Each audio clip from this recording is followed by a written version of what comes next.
How are you? I'm sorry. We're sorry.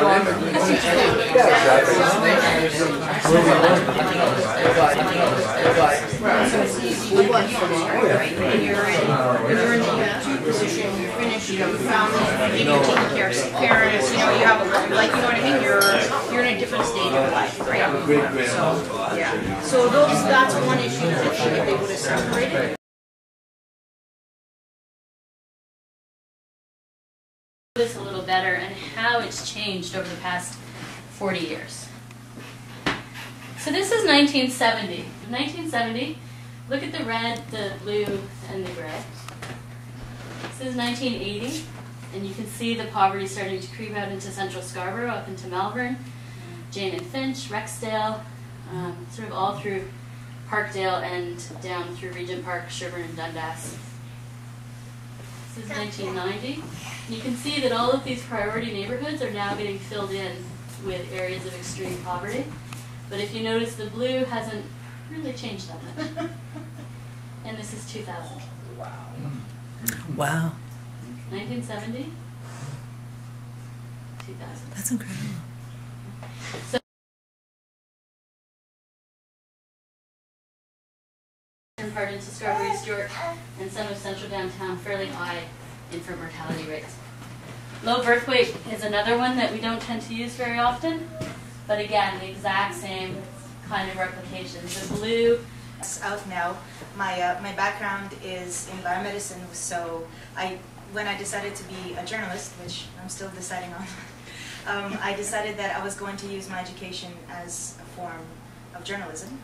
And the article I wrote is actually about Aboriginal health and how industrial pollution, the conclusion I came to after unexpectedly 9 months of research, so I was expecting the piece to be ready in a month. It took 9.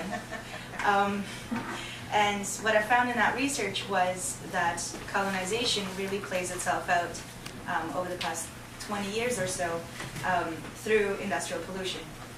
And there's several reasons for that. And how this article actually came about was I wrote an article that was published in the last issue about gold mining. And Sai sent me some maps that he found after the piece was ready of, in 2006, the National Pollutant Registry released inventory, released maps. For in a new space, thinking about how that impacts power and place. I was looking for also PhD dissertation work, so I started thinking about how the city of Toronto doesn't have the same kind of mapping or Indigenous presence as Winnipeg or other cities in Manitoba does.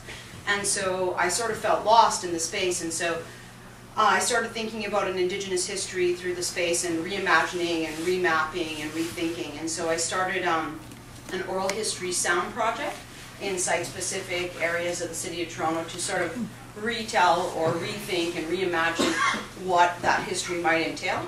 So I'm working on one piece which is in the Humber River Valley area, which is currently where I live, which I think was maybe in the gray zone or something to Tanya's. And so basically the article is looking at the Indigenous history of a capitalist cityscape. So people who are, as you can see, they're young. They are mainly new writers and increasingly new writers, and diversified and fantastic people.